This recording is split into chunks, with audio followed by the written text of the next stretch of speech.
There we go. Are we muted? I would like to start streaming the live event now.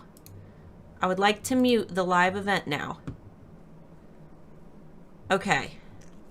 My chair is empty on the stream. So hopefully it's not just an empty chair sitting there. Why does my chair look like it's empty? Guys, YouTube is a mess, just for those who didn't know already. Let me go ahead and put Amy down. Let's make sure that we're actually streaming. Ooh, there we go. Okay, we're good. We got it. We are good. We are good. How's everybody doing? Happy Friday. For those who don't know, Michelle, she has hung out with us before a long time ago. How long? It's been over a year, hasn't it? Yeah, about a year or so, yeah. Yeah, we had Michelle on for a minute. I think it was before Handmade Alpha. No, was HAA even open yet? No, I don't think it was. Yeah, Handmade Alpha Academy wasn't even open yet, and she came on and answered some tax questions for you guys. But she wanted to come back on, answer some more questions, and we don't even really have like a topic, a guided topic for today. We're just going to let you guys take over. So, for those who are joining us for the very first time, we hang out for the first 10 minutes of every live stream. That way we can give you the news and stuff, which I have quite a bit. Let me see. All right, everybody in the chat is saying that they can see and hear us. That is perfect. So if you missed it, yesterday on Halloween, we released our unboxing video. So be sure to go watch that. It's very funny. The boys get a little bit inappropriate and I have to scold them like a mother scolding two children, but I thought that it was funny enough to leave in the final cut. So we didn't edit any of it out. It's not so inappropriate that your kids couldn't be in the room, but if you have like a dirty mind, you will laugh a lot because it was funny. Second thing, Handmade Alpha Academy students, please perk your ears for just a moment. We are going to be giving our Handmade Alpha Academy Alpha of the Year award out very soon. What you guys need to do is submit a video to me. All of your the information will be emailed to you today on how to do this, but you'll be creating a video talking about your success story, what HAA has done for you, and basically just being inspiring. Inspire the alphas, because the alpha community, the free folks out there, those of you who are in the chat who aren't in Handmade Alpha Academy, you guys are going to get to vote on our Alpha of the Year. Last year, as you know, Amber Marie won. She was featured on the Handmade Alpha Academy homepage. She has her own like bonuses section in the Handmade Alpha Academy called the Wall of Flame. She received a trophy for her office, and she was supposed to receive $800 worth of camera equipment, a nice DSLR or her choice of a Google Pixel. She picked the camera, but we ended up spending like $1,000 on her because we got her a bunch of accessories too. So Alpha of the Year is huge. You get tons of prizes. All you have to do is submit a video. All of that information will be sent to you today. Or you can go into the Handmade Alpha Academy student campus and look at the pinned post for all of the details. You have until November 15th to submit that video, and the sooner the better. So 15 days from right now.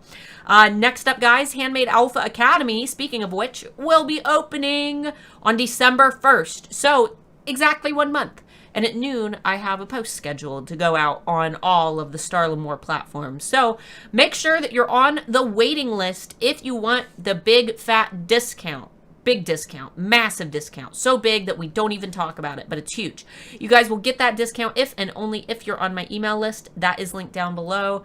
And if you're not on the waiting list, but you are on my email list and you get emails from me, you'll still get the discount. The waiting list just ensures that you're the first to know when it opens. So you guys get a couple little extra emails that have some details about HAA if you want to learn more about it. But being on the waiting list doesn't mean that it's not a contract to enroll. It's just extra information, okay? Does that make sense? We'll have so many interviews from students and lots of information about HAA very soon. The link down below to the waiting list has some details about it. So you guys will have plenty of opportunities to answer questions later in the month, okay?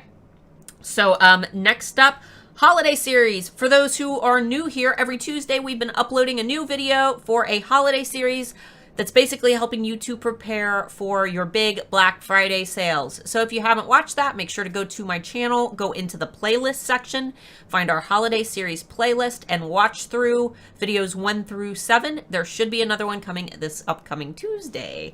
And lastly, down below is our Black Friday Survival Guide PDF, which is free. You can find the link down there. I think there's a Christmas tree emoji beside it. Click on that.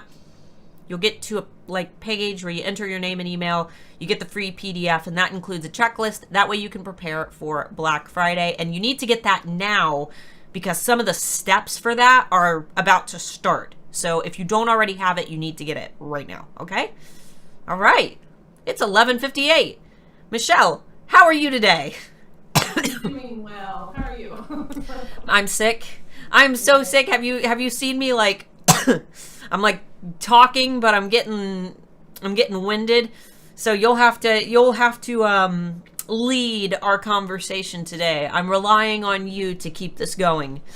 Okay. It's gonna be. I did forget to ask you. Am I going to be able to see the questions, or are you going to? Oh, I was just gonna read them. Okay, that's good. That works. You were saying you didn't want to talk so too much. You can technically, if you wanted to pop over to YouTube, and because we've got about a minute, if you want to pop over to YouTube and have another tab open, you can find the stream happening now. You'll see how bad the lag is because Alpha's in the audience. There is about a 30-second lag between what you're seeing and what's goings-ons. But yeah, Michelle, go ahead and pop that open, and then you'll be able to. Oh. Let me mute it. So I did the same thing you did. Yep. All right, let's see. We've got a couple questions coming through. A couple people said that they can't hear my guest. Can you guys hear Michelle just fine? Let me know in the chat. Oh, man. Let me know if you can hear Michelle. Michelle, sing us a little song. You know you don't want me to hear. Sing a little song that you don't want. So. Well, you've talked enough that Yeah. it's a quiet echo. She's quiet and echoey, barely. Let me move my mic a little closer and see if let me make sure it's pulling the right mic. Maybe it's not pulling the right mic. Do you have more than one mic up? Yeah, I do. Let me, We might have to get Mark down here to... I'll keep talking, though. Okay, what about now? Is that any better, or? All right, let us know if it's any better now. Yeah. Then you can ask all of your questions. Otherwise, I'm going to message Mark, who's upstairs. Okay. While we're waiting, I'll just go ahead and give you everybody that doesn't know me, because I have not, unfortunately, been able to be part of the Alphas too much this last year. I haven't really been as active as I'd like to. My day job has been taking me away from crafts, but I am an accountant. I do have my bachelor's and master's in accounting. I have been working in the accounting field for over 20 years. I am not a certified public accountant. I never sat for the exam, just didn't want that headache. And I'm not a licensed tax agent.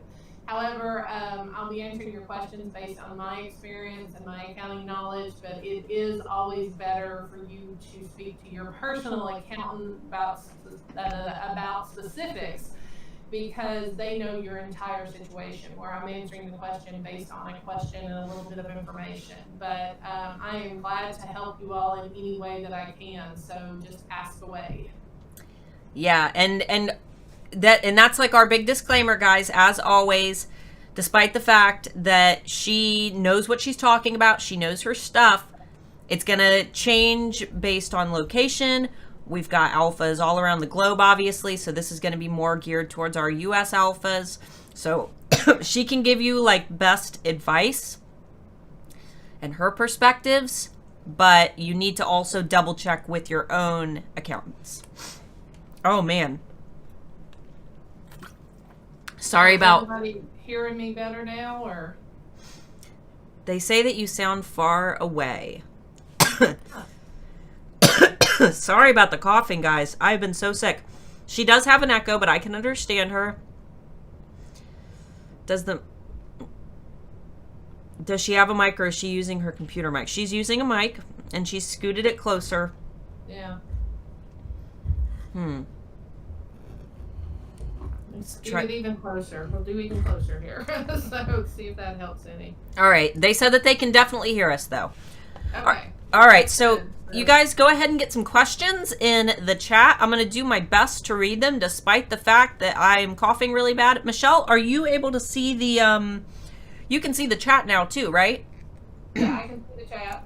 Perfect. All right.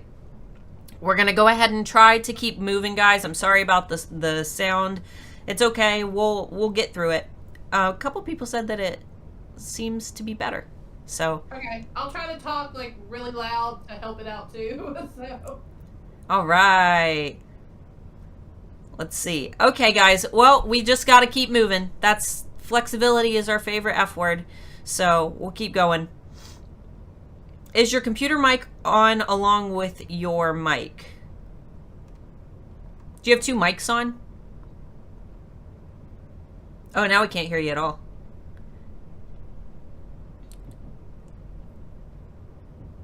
Sounds like you're muted. Okay, what about now? Yeah, it's muted somehow. So when I was playing with it. Were you able to turn one off? Yeah, I went in to make sure it was only picking up the one mic. So. All right. So it looks like Alyssa has our first question. I need help figuring out quarterly payments. Are these just on collected taxes for my state? Are you talking about, I'm assuming you're talking about the quarterly estimated payments that you're required to make. What is the general rule is to look at how much you paid in the previous year, and then you divide that out quarterly, and then you can also adjust if you're doing better. Now, some people, what they'll do is they'll take what their net profit is for that month, and they'll pay 20% of it. 15 to 20%, depending on what you are. Now, your state will have a specific percentage. So, like, for example, I'm in North Carolina, so North Carolina is 4%. So you would then make an estimated payment of 4%. But as far as your federal, 15 to 20% is a good rule, or if you're doing about what you were doing the year before, is to look how much you paid and divide that out quarterly, because other things come into play, based on how many, what deductions you're taking, what kind of your standard deduction you get, but that's a good general rule for your estimated payments. All right, and this question kind of bounces off of that, and you kind of just answered it, but I'll go ahead and read it. How do I plan for my quarterly taxes? Kind of the same way. Look at, because what it's going to be based on is your net income. Now, of course, again, any personal income you have, if you have a spouse, their income, all that's going to play into it. But like I said, as a general rule is to look at what you made quarterly. Look at what your net profit was, and then take about 15 to 20% of it for federal. Now, do watch with the federal, they don't do the standard quarters. They do a payment's due in April for the first 3 months, and then they have another one due in June for just April and May, and then I'm drawing a blank. I think it's September's the next one, and then December. So always go out to, and I'll post that under the video. I'll look up and see what the specific deadlines are this year. But they don't do it based on 3 month quarters. They do 3 months, and then they do 2 months, and then it's like 3 months and 4 months. It's kind of an odd way that they do it. So, but definitely you should be making estimated payments. It's going to help you at the end of the year, so you're not coming up with it all at one time. Now, I do know people, like if you're doing your own business and you have a spouse that works, what they'll do is have their spouse take out like an extra $50 or $100 every pay period on their taxes, and that helps then offset your estimated. So you're not having to make those estimated because your spouse is making them through a tax deduction. Perfect. I think we fixed the audio problem too. I thought that maybe the echo was coming in on my end, but they said that they couldn't hear you when I turned down my audio, and I've just kind of adjusted it on my end. So I think we got it fixed. Okay. Yay! All right. Anne wants to know, is there a good program that I can use to keep track of my inventory that will not stress me out so much at the end of the year when I need inventory numbers for taxes? Honestly, I'll be honest, for crafters, there's not a great inventory program out there right now. But you can look at QuickBooks Online if you do their actual full version, their Pro or their Plus. Then Which it syncs with has Etsy, right? Doesn't that sync with Etsy now? I know that the self-employment one syncs with Etsy. Oh, okay. I think the other may sync with Etsy too as well. But it does better about tracking. You will just have to, it doesn't do like where if you're a crafter and you put multiple parts together, it's not going to do that for you. You're going to have to, adjust your inventory for every little part in your item. QuickBooks Desktop does a little bit better job. There's also Xero out there, which has a basic inventory program. So those will help you keep track of them. So that way you at least know what your inventory is. You just have to be very diligent about putting in everything you purchase, and then as you're selling it, making sure you're taking everything out of that inventory as you make your products and you sell them. Perfect. All right. Busy working. Me too. Busy working asks, any advice on finding a good/legit accountant for a good price, or questions to make sure that you ask them? So how do you decide, and what should you ask them to make sure that they're legit? Okay. There's two suggestions you can make. As far as daily help, it would probably be more cost effective to actually look for accounting consultants. There's a lot of those out there that aren't, and that's what I worked in previously too, before I went back into software, is work with as an accounting consultant. They're really good to help day to day. If you're a QuickBooks user, they of course have their pro advisors. If you're a Xero user, they have their certified advisors. So usually whatever accounting program you're using, they've got advisors out there. Also, these people also do it in a general way as well. So that might be a good way to find someone in your area, is go to like QuickBooks, I think it's findaproadvisor.com. As far as when you're looking for your actual accountant, you want to make sure that they understand your industry, that they've worked with crafters before, that they understand, how your inventory works and everything, and basically find out what their role is going to be, so you know up front. You want to know, are they just going to do your taxes based on what you give them, or are they going to do them and actually give you advice on how you can make your deductions better, record keeping tips. That's my biggest thing, is find out how involved they're going to be with you and your program, and of course always price. That's always the thing. But sometimes, just because they're the cheapest, they may not be the best, but just because they're the most expensive, they may not be the best. So you want to find out, will you be working with them specifically? Do they have assistants that you'll be working with? So kind of just get a feel with how involved they're going to be in your business with you. Definitely. And I use a lot of people freak out on me when I say H&R Block, but we don't use H&R Block. We use Block Advisors, which they specialize in small business. And what we were looking for when we searched for our accountant was years experience. We wanted to know exactly how long she had been doing what she was doing. And what we also found very interesting about her was, the pearls that they open on, have you guys seen that on Facebook Live, where they open the pearls or the oysters, and they take the pearls out and they do it all live? You guys know what I'm talking about? Michelle, have you seen those Facebook Live videos? They pop. It's like they'll just sit there and they'll open shells and take the pearls out live. I don't know. It got really trendy for a minute, but my accountant's daughter actually started that, so she kind of already had an idea of what the industry was like. But yeah, definitely very important. So Yulissa said sales and she said sales and use tax. Okay, sales and use tax is for collected taxes only, right? So just for what I have sold and collected taxes on in my state. Now, that's the one thing you've got to watch with sales tax anymore is, yes, usually in the past it's what you sold in your state. But now, of course, if you ship to certain states, like I know Pennsylvania is Washington, yeah. And I think actually it's up to 12 states that have now passed these rules that either have gone into effect or will go into effect at the first of the year. I'll add that too as a comment below. I'll find out exactly which states those are. But those states, no matter whether you're located in them or not, you have to collect sales tax based on the rate for their state. Now, when you're in your own state, even, you need to watch what county you're in. So, like if you're actually doing craft shows and say you're in, County A's where you live, but you go over to County B to do a craft show, you have to collect whatever their rate is. If it's lower or more expensive than your county, you have to collect that specific. And when you submit it to your state, you'll divide it based on which county you've submitted it. Even some states you get into, I know like New Jersey's one, and some of the others, they'll even have local taxes, based on if you're in the city limits or outside the city limits.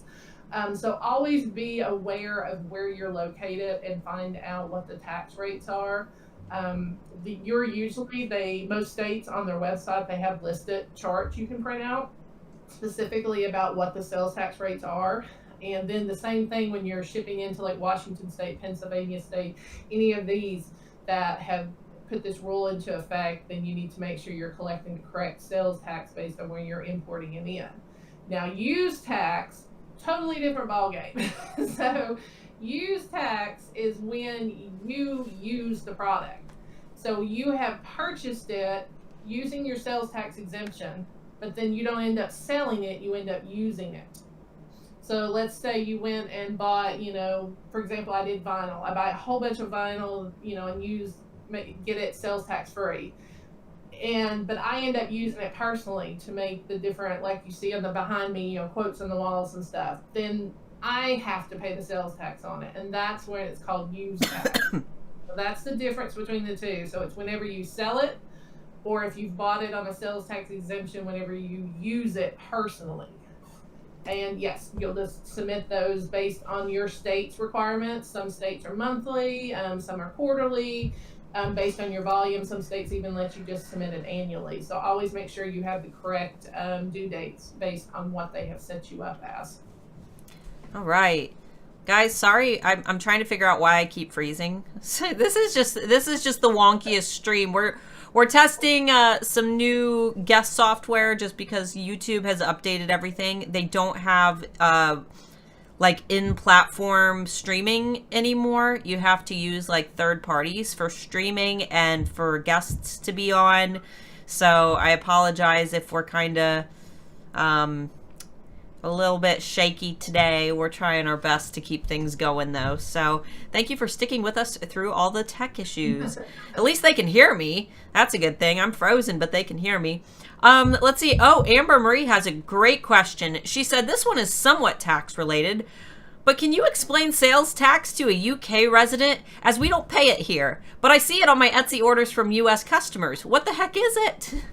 She didn't say what the heck is it. She said, what is it? But I know Amber, and that's what she was thinking. What the heck is this? Yeah, I agree. So I know Amber as well.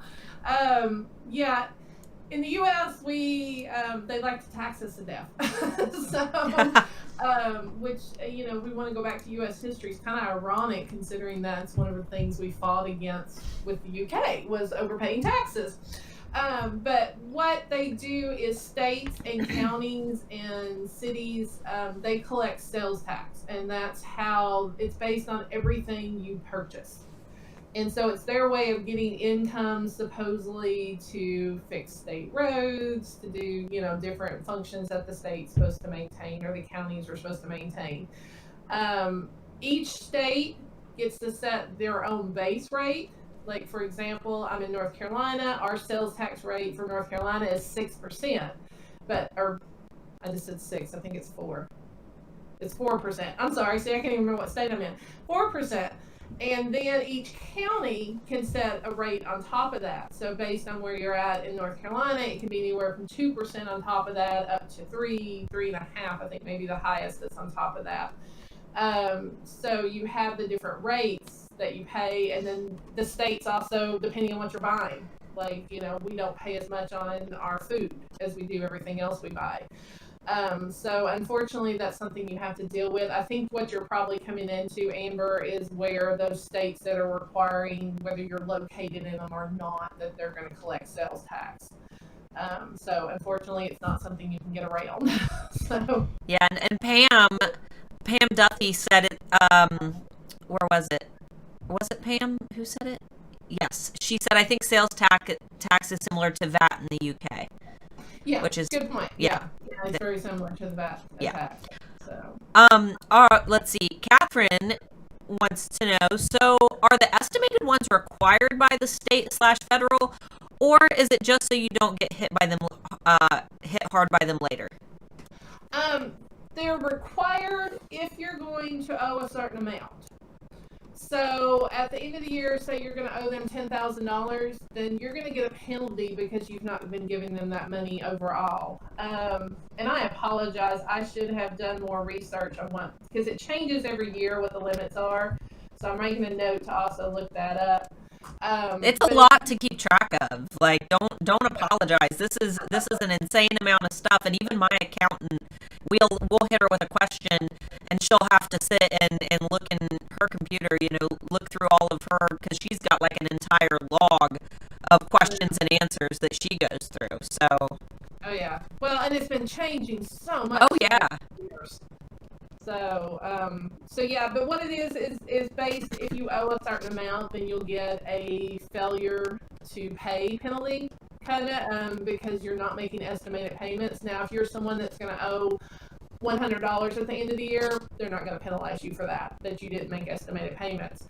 So I will post what the limit is, but you need to kind of watch on that. I've got some people that will wait till they reach that limit. They won't make an estimated in the first quarter, or they won't make an estimated in the second quarter, but then when they see, oh, we're having a really good third quarter, then they'll go ahead and make their estimated at that point to kind of catch up for the year. So if you miss a deadline, you're not really getting penalized, because some people do. They make them all in the first quarter, or they make them all at the end of the year. They'll make one big estimated payment before the end of the year. But if you're going to owe a whole lot, they want you to divide it out over the quarter. And that's what it is so you're not hit at the end of the year so much, but also they want their money as you're going along. So that way they have the money. So like I said, I'll post that limit, and then just keep an eye on that limit. If you're going to be owing more than that, you definitely want to be making estimated payments. Yeah, and for those who don't know anything about estimated payments, I mean, when we first started our jewelry business on Etsy, we just paid at the end of the year and we're fine, and it didn't hit us that much.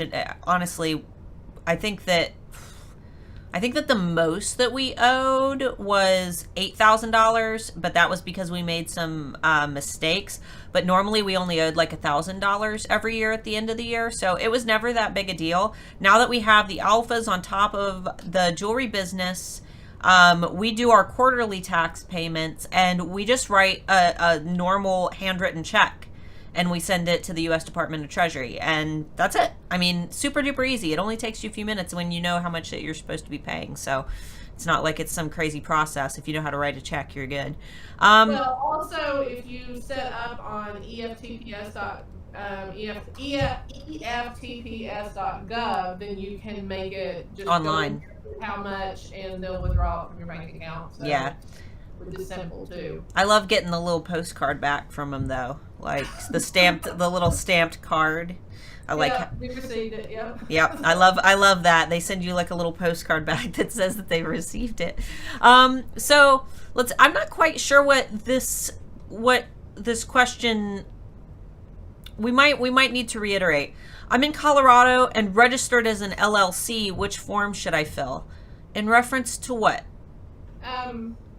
Yeah, I'm assuming if you're registered as an LLC, you're going to have you're going to actually file taxes. I think that's what she's asking, is what to file at the end of the year. Okay. You're actually going to file an LLC, a partnership LLC tax return. And then from that, it is going to do K1s for each of the partners. So if you're the only partner, the K1 will be yours. And then you use the K1 to actually file on your personal tax return. So you're not paying taxes with that LLC tax filing, but you are required to make a tax return, and then the state also has their own annual return for an LLC. And then the tax you'll actually pay on your personal one. So I think that's what she's asking. Yeah, if that wasn't your question, feel free to reiterate, but that sounds right. For anybody who's experiencing any audio issues, Mark is actually listening to the stream in the car on the way back from the pharmacy. We didn't even know if we were going to be able to do a live this morning because my daughter woke up with her eye completely like massive and swollen, and he took her to the doctor so I could continue with the stream. But now he's having to pick up medicine and he's on his way back, and people in the chat are like, go get Mark. I just promise he's listening probably just as stressed out as we all are. Because he sent me like a million messages like, turn your volume down, turn your volume up, this, that, the other. I'm like, oh, just get home. So it's been a crazy day, guys. It's the day after Halloween. We're all tired. Our kids are all jacked up on sugar. We're all jacked up on the candy tax that we ate last night. So it's crazy. Laura wants to know, what is the best way to handle inventory of scrapped prototypes or outdated fabric or just outdated material? So maybe things that you bought and then you're not going to use. As far as that, like items that you're not going to use, if you've been maintaining them in inventory, you're basically just going to do a write-off. It's going to become part of your cost of goods sold for that year, and you're going to reduce your inventory. So that way you're taking the expense because it's something you're going to destroy or you're never going to use for the business. Ideal too with scrap, it's all kind of like, I know when I did vinyl, maybe my decal was only 2 inches by 2 inches, but I knew that I needed extra room, so I would actually pull out of inventory maybe a 4x4 square of inventory, of vinyl, and then can do then the rest went to scrap basically. So I was saying it was costing me a 4x4 square of vinyl even though the decal was 2x2. It's really depending on what type of craft you're doing. So you're going to want to make sure that you account for those, that you've pulled out and made prototypes for. Usually when you do like prototypes, you're going to reduce your inventory, and you're going to actually then expense it as a marketing expense to yourself because it's something you've made a prototype. Also, that's why it's a good idea to do an inventory at the end of the year. So that way, if you true your inventory up at the end of every year, then it's going to grab any scrap you forgot to account for. So if you are keeping track of inventory and you're not just expensing things as they come in, if you're actually keeping an inventory, then you're going to want to do that inventory count at the end of each year and just true up your values and your quantities. Yeah, and I wanted to add something to that. This is something that I really messed up, like I think my first year of business, because I grew on social media by holding a lot of giveaways, and I wasn't sure how to mark off the products that I was giving away, and I was marking them on my taxes and documenting them at the price I would have sold them for. And then my accountant, she's like, no, you got to go back, you have to go and total up the supply cost of how much it took you to make this product, which was obviously significantly less than how much it would have cost to buy it. But that went into all of those collective totals of supplies for products I'd given away went into marketing. Despite the fact it was a completed product, those went into marketing. So just for all of our alphas who also do giveaways, that's another item that goes into the marketing category. So I figured I'd throw that out there. No, great point. Yeah. Yalissa wants to know, do you take clients from other states, and how can we reach out to you? Okay, I'll answer that in a minute. But back to also with the promos. And okay, go ahead. That I've got one other thing is you cannot deduct your labor. If you are giving it away as a promotion, if you've donated it to a charity, you cannot include labor cost in that. Your labor is considered free. So it's only the materials that you use to bake that. Now, if you had to drive your product to the charity that you gave it away to, then that becomes charity miles. So you can track that as mileage. But you can't deduct your time. And that's what a lot of people too try to add time into it. You cannot deduct time. All right. Okay, so clients from other states and how can we reach you? I actually right now am not doing personal consulting any longer. I went to work for a software company that works with QuickBooks. So that awesome. Actually is like majorly taking up a lot of my time, and is like that's why I've not been able to do crafts. But we are going to start a discussion in the Handmade Alpha group, so that way you can ask questions, and I'll make a point of logging into it every evening and checking it and answering your questions back. Just be patient with me. It may be, like I said, it'll be the end of the day, because a lot of times during the day I don't have time. So I had to mark this time off 2 weeks ago. So I made sure no meetings or anything got scheduled, because I wanted to make sure I could devote the time to answer your questions. So, but yeah, we'll start the discussion. That way you can reach out to me in the Alpha. I am a member of the Alpha group, a member of the Handmade Alpha Academy as well too. I just unfortunately haven't been active in either one of them in a year. So Life gets in the way. We understand. Things get busy, but it sounds like you're doing well, and that's what matters in the long run, right? That's what counts. Yeah, I love my job. I love my job. That's why you're here. Let's see. Nikki wants to know, is there some place that keeps a compiled, regularly updated list of the entire U.S. that we can search through for sales tax info by location? To my knowledge, there is not. Now, there are subscriptions you can, subscribe to that will keep you up to date on the sales tax rates. Those are paid subscriptions. But as far as one nice, neat location, no, you're generally looking up each individual state. Now, each state has, I've yet to find a state that doesn't, on their Department of Revenue site, they do have where you can download a list of their sales tax rates divided out by county and city and districts and anything that applies to them. All right. Wouldn't that be nice, though, if you just had a place where you could click and it just all popped up for you? That's what somebody should... You're writing all this down. You're giving her ideas, guys. She's going to invent it. No, I wouldn't wish that on anybody. That would take forever. Moonstone Mary wants to know, at what point do you report your income on your federal taxes? Right now I spend more on materials than I make in sales. Well, then you should be reporting a loss. I mean, if it is a actual business that you're doing, then you can report a loss. So you're going to report your income, but you're also going to report everything you purchased and everything that went into it. They actually, they expect really for 2-3 years. Okay, I'm getting feedback now, Starla. Oh no.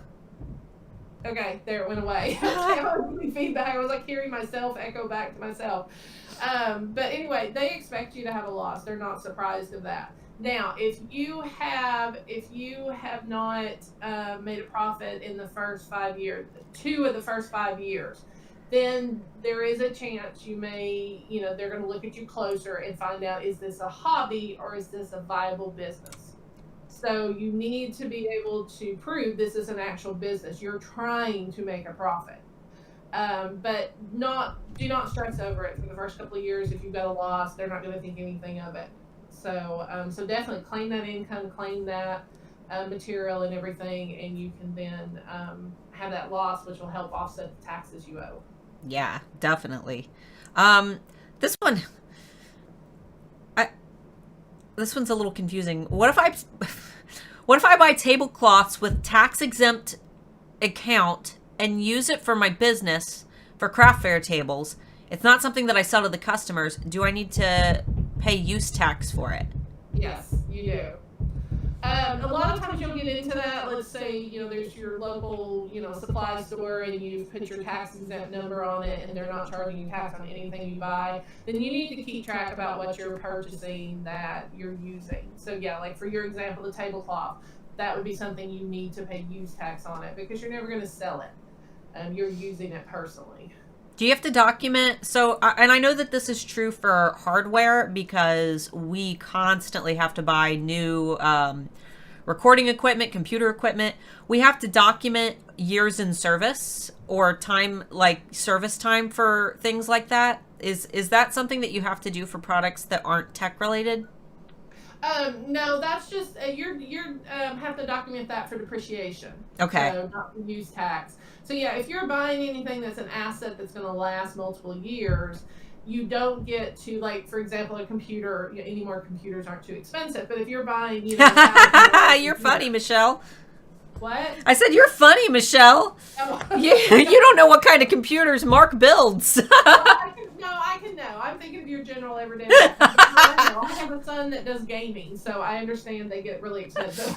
So, but if you're buying something that's like, $500, $1,000 or something, then you don't get to deduct it all at once. You deduct it over the life of it. So I think computers now are like 3 years, and based on what the equipment is, there's guidelines. So that's another fact. If you really are buying a lot of assets, you want to make sure that you're working with a CPA that's up to date on all the depreciation laws, because they change every single year too as well. But yeah, that's for depreciation. If it's something like that, like a tablecloth that you're using right away, then you're going to expense it, but then you're also going to pay use tax on it back to the state if you didn't pay sales tax when you buy it. And I'm seeing myself how much I'm talking with my hands. So sorry. I do hold on to my hands here. I do that all the time. I'm constantly, and then Mark yells at me because it unfocuses the camera when I'm talking with my hands. Which items can be tax exempt? Items that you're reselling are tax exempt until you sell them. So if you're purchasing material or anything that you are, going to resell, then it's tax exempt until you sell it, and then you will owe sales tax on it depending on where you sell it. If you're in, North Carolina and I sell to Tennessee, then I don't owe sales tax in Tennessee because I'm not located there, and if I shipped it there. So that's understanding how each of the states. Now, if I ship it to Pennsylvania, even though I'm not there, then at that time I'm going to owe sales tax on it. But it's not truly tax exempt. It's just basically you're postponing the tax. And so you're not having to pay tax when you buy your materials. You're paying it when you actually sell it. All right. Shannon, who is the mind behind Bitchcraft Fair that I spoke at 3 times this year, for those who were wondering. We love Shannon. Sorry, Shannon, I'm very sick. Shannon wants to know, are write-offs completely 100% deducted from what you owe, or is there just a percentage of that deducted, perhaps depending on state? I'm assuming write-off you're talking about federal taxes. It's not, you're paying taxes on your net income. So yes, in a way, the write-offs is 100% but it's not deducted from the amount you owe. The tax is not going to be calculated until you figure out what the net income for the business is. And then at that time, then you'll figure out how much you owe based on your wages and what tax bracket you fall into and everything like that. So yes, if you're having to write off material, it's 100% deducted from your profit of your business, but not, which will then reduce your net profit, which then reduces the amount of tax calculated. I hope, okay, I said that right. So. All right. Colleen wants to know, do you have to keep track of inventory monthly, or is yearly okay? A lot of it is dependent on you. It's going to be easier if you're turning over a bunch. A lot of times it's easier. You want to keep track of it monthly, but there is no requirement. It's just at the end of the year that you're going to do that final count and adjust the inventory based on what you claimed the year before compared to the end of this year. Now, of course, if you just wait and do it at the end of the year, it hurts in the fact you can't figure out how much profit you're making per item extremely well. But as far as IRS, you just have to do it at the end of the year. Amber Marie says, man, U.S. taxes sound hard, 'cause America. Yeah, they do make it complicated. They do, and then they change it all the time, and then they expect you to know that they changed it. And of course, they're always changing to make it easier, and the easier they make it, the more complicated it makes it. So. And us Americans aren't all on an email list where we get an email that says that a change has been made. We just kind of gotta hope that we figure it out in time. Transformational Healing by Donna said, how is the best way, in your opinion, to switch from claiming supplies as an expense in that year to proper way with inventory? Our accountant gave us bad advice. Business 6 years old, done wrong. So to switch from claiming supplies as an expense to the proper way with inventory. What you're going to do is in the year you make that switch, is, so you have claimed all of this. Let's say you claimed $1,000 the year before in expenses. Well, that $1,000 was actually inventory that you still have on hand. So when you start your accounting for the next year, you're basically giving yourself back $100 in inventory, which then means you kind of, it's like revenue. It's like you've gained that money for the year. So that first year that you make that switch, you're not going to have as much expenses. So let's say in that year 2, you buy $2,000 in expenses, but you're only going to claim $1,000 because now you've moved that $1,000 to be your inventory. So it's a little tricky to watch when you do it. So that's why it's definitely good to have an accountant in working with you to make sure that that switch is taking place. There's a lot of people with crafters that just tell them, oh, expense everything, which that's fine if it's a really small little craft business to expense everything as you do. But if you're actually turning this into a major business, which I know a lot of you all do, I mean, that's your main business, then you're going to want to track inventory. So just know you're going to take a little bit of a hit that year you make that switch, because adding back that inventory is like adding revenue for that year, adding income for that year. All right. Catherine said it's to the point I keep wanting to not run a business because of the stress from just the taxes. Understandably. Don't let that be the thing that stops you. A lot of people, I mean, that's what does small businesses in. I know I say I don't do personal consulting, but there's a gentleman, a kid here I just felt bad for, that reached out to me, and he just didn't understand the taxes. And so now he's having to play catch up with like the Department of Revenue and the IRS with payroll, because he had employees and everything. He had a couple employees. So, it's really hard to get caught up when you don't understand them. So if you're starting fresh, make sure you find someone right away that can help you get you on the right foot with taxes. But yes, I completely agree. Taxes can really stress you out. So hire somebody and let them be stressed out for you, and they'll take some of your stress. Sorry, Michelle. I know that you probably had a lot of people who did that to you. Take all of my stress. Someone busy working said they are, in reference to taxes being hard in the U.S. That's why we threw all that tea out, so we could get where we are now, because America. Oh man. Is it better to pay taxes using the cash method or the inventory method? Most small businesses, and it's actually the cash method or the accrual method. The cash method is usually your best way of tracking for a small business. Accrual is getting into when you're like got customers that don't pay you for several months, or you don't pay your vendors for several months, when you get into your larger companies. Now, as far as cash versus inventory, I'm making sure I'm covering your question. If you're talking about expensing it when you buy it or tracking inventory, a lot of that's going to depend on your volume and how quickly you use it. If you're not keeping, let's say if you counted all your inventory and it's worth $500, well, that's not a large inventory. But if you're counting all the inventory you have at the end of the year and it's like, thousands of dollars, then that's inventory. That's truly inventory. You shouldn't be expensing it as you purchase it. So, which I'm assuming, like Starla, you probably have lots of jewelry supplies that you keep on hand all the time, or do you kind of buy them as you need them? We usually have $5,000 to $6,000 worth of inventory at any given time. So yeah. It's a lot, because I buy stuff and then I end up saving it until the Christmas launch. Let's see. Will there be a replay, and will it go away after a while? There will be a replay, and it will not go away after a while. But I also see that you asked the question, good way to keep track of your inventory, which we already covered a couple times. So be sure to watch the replay. Let's see. I won't give up because of taxes. Well, that's good. Yeah, don't let it win. Yeah, for real. Don't give up on your business because of taxes. Everything is figure outable. That's what I always say. If we sell to other countries such as Germany, do we have to register to pay VAT there?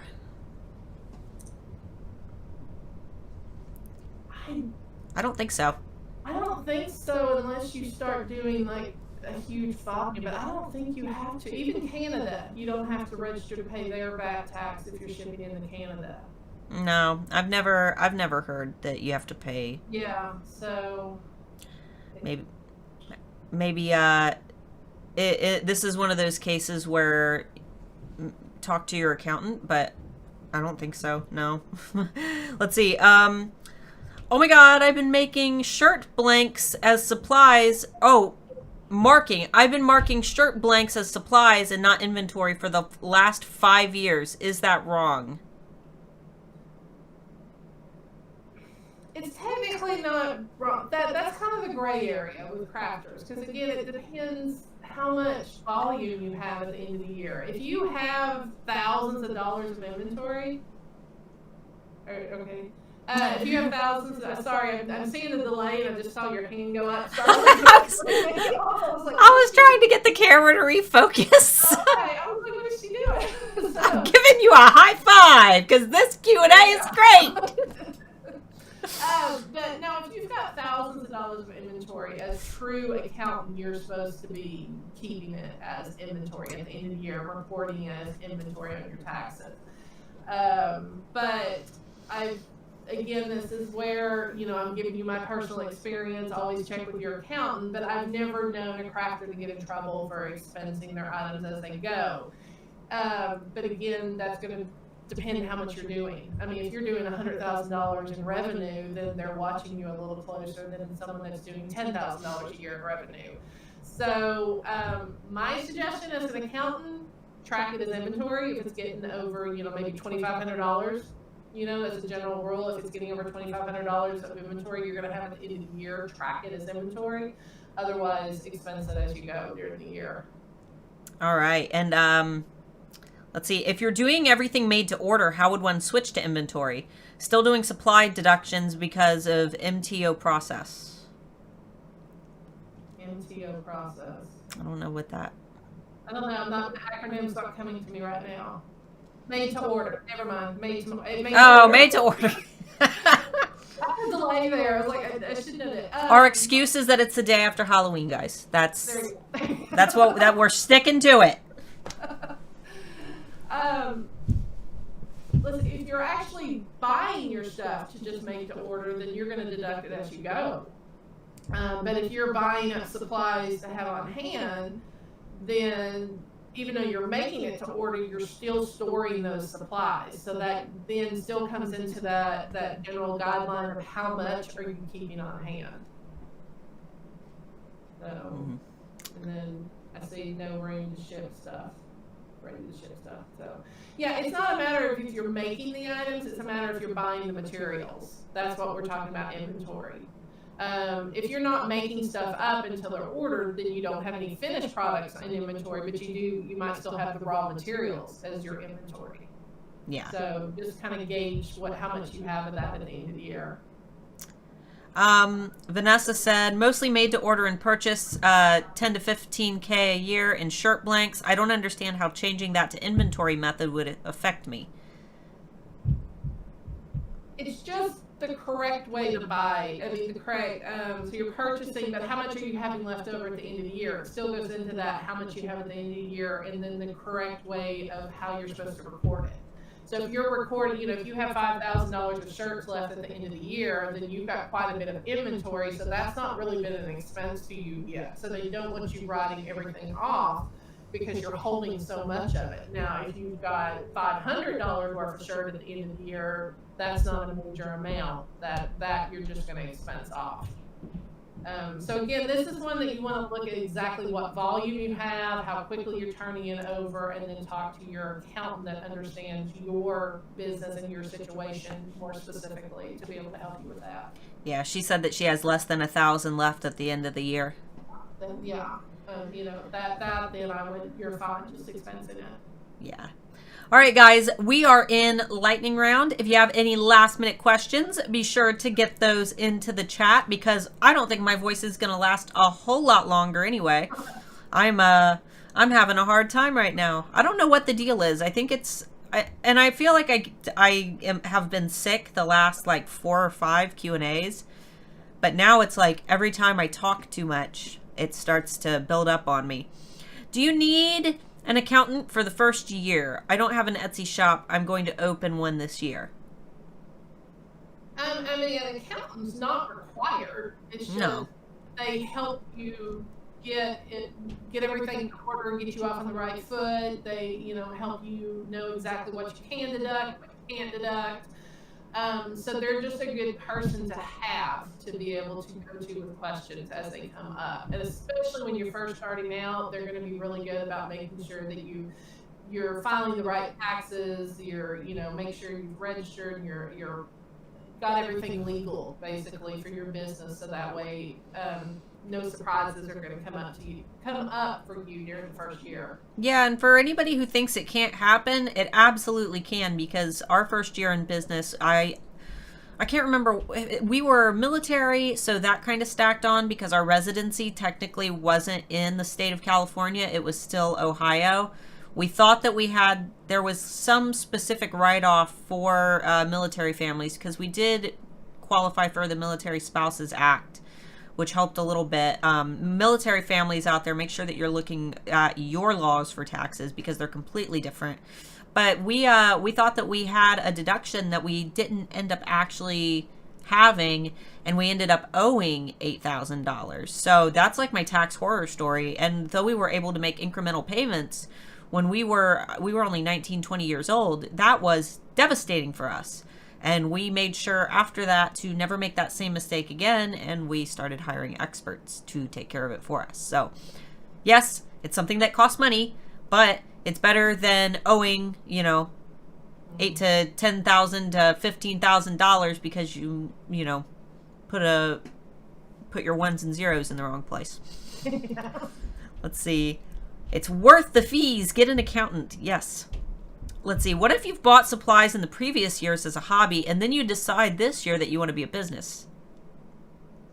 How would you track inventory? Well, if you previously bought them and you didn't deduct and you did anything, like you said, you bought them as a hobby, well then when those items become part of your business, it's like a owner contribution. So think of it as, let's say you bought, $500 of t-shirts, and, you were doing it as a hobby, you were making them for friends. Well, you still have $250 of it when you start your business. So you then, as a person, as the owner, is giving those $250 to the business. So it then becomes an expense for the business. So you can claim them in that year that you make the switch over from a hobby to a business. You can claim any products that you bring into the business as an expense. If you've got receipts and everything for them still. Good point. Thank you, Starla. Yes, if you have the receipts and everything to prove that they were purchased and what the dollar amounts and stuff were. So. Yeah, definitely. Let's see. Oh, is the fee for the accountant an expense? Yes. Yes. Yes. Anything, lawyers, accountants, anybody that's actually directly working with your business and helping you, even if they're doing your personal taxes and your business taxes, it's still an expense to the business because that's part of the Schedule C that you're doing it. Now, a lot of that, if you've got a separate LLC and then they're doing a personal return, then you've got to kind of get them to split it out. How they're doing, what part was your personal taxes, what part was your LLC, your partnership tax return. But the accountant part to the business is deductible. Perfect. This is a good one. Amber, still coming from the UK, but this is it's an interesting question.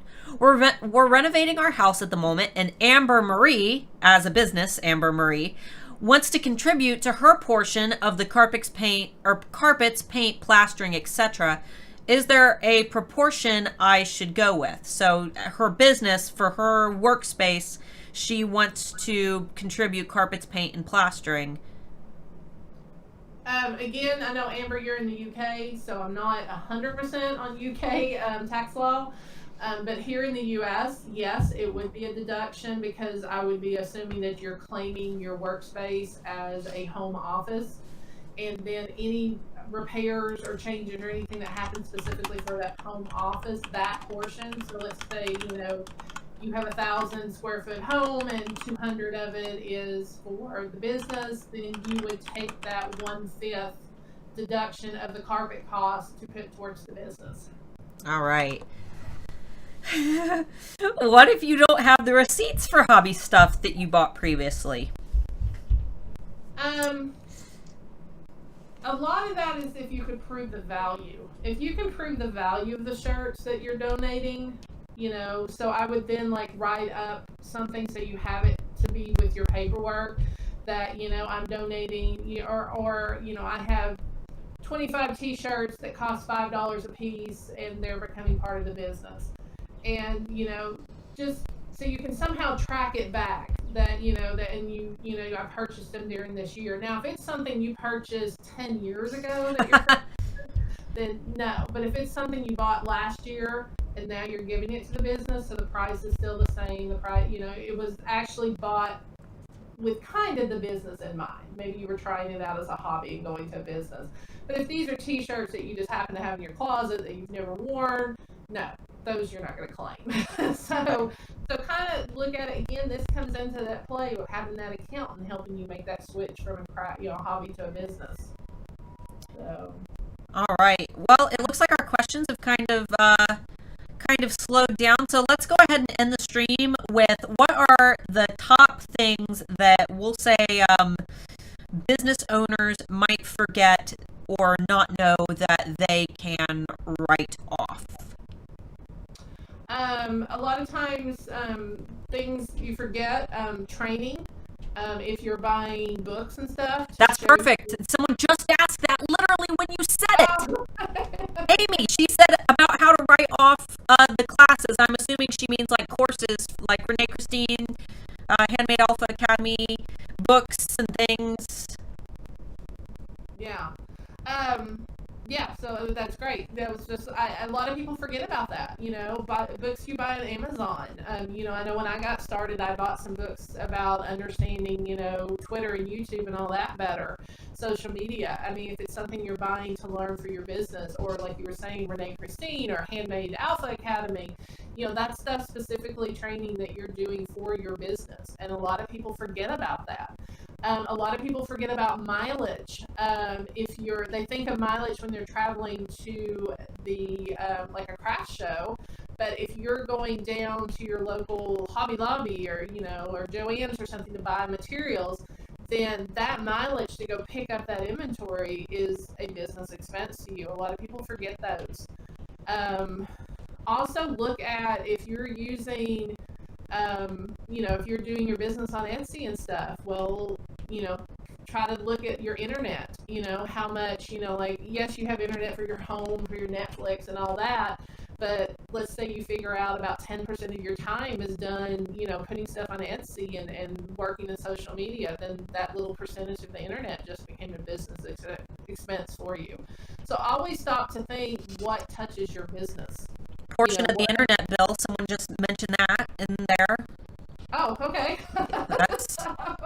That's one. We're in a roll. Apparently I'm thinking ahead. We're all on the same page. Classes, training. I can see that Amy just asked about what does it get put under. You usually have, there's a training, education. Some people will put it under dues and subscription. You do have a miscellaneous category when you're doing your Schedule C for your business. So sometimes people will put training under it. Also think about, what I just thought was something that I forgot. Don't forget your shipping supplies. I've seen crafters forget that. They'll do the postage, but they don't think about the envelopes that they're sending it in, or the boxes they're buying, or packing supplies. So I've seen crafters forget those before. I'm drawing a blank now. But really just sit, when you're doing your taxes, really just sit and think honestly, what touched my business? Did I use some internet? If you're claiming a home office, you get to take a percentage of your electric bills, your water bills and stuff like that, because that's part of that home office is part of your business. If you're storing inventory, Let's say you're storing inventory out in your garage. Well, that square footage that inventory is taking up in your garage has just become part of your home office to store that inventory. A lot of people forget about that. So really, like I said, just really give it some thought, and of course, always talk through your accountant about if you have a question about it. Brenda had said food receipts if you have any kind of business meeting. That one, we write off. So for example, and this is going to be very different than you guys, but for example, we took Nate to our Bitchcraft events, and one of those we had to and our meetup with Renee Christine. Both of those were for business purposes, though we did have some fun with Renee. We did, we had to record the video for you guys that we did, and we had to collab on some stuff that you guys, got to see throughout the summer. But those expenses for us to move Nate and to feed him, because that's a business trip, he didn't have a choice. Same with, taking him to Bitchcraft Fair and speaking on stage, he didn't have a choice. So we get to write off his hotel room, and we're writing off meals because those were business trips. Now, if you guys are going, we'll say, on vacation, and you just happen to, I don't know, do something businessy while on vacation, like maybe you decide that you're going to leave some business cards at a gas station. I don't know. You can't write off your business trip in that case because it wasn't a business trip. So just make sure that if you are doing meetings and things, you're talking to your accountant about what actually happened at the meetings, so you can make sure that you can write those off in that way. Yeah, definitely. That's a good one. Business trips and food receipts, be very careful with those anymore. Because again, like Starla pointed out, it has to be, your attended trip has to be for business, not just you have one little hour meeting and a week-long trip. Exactly. And then meals, local meals, those aren't deductible like they used to be. If you're traveling and travel is business, then the meals become deductible. But just meeting a friend locally to talk about, hey, how are we going to set up our, craft fair?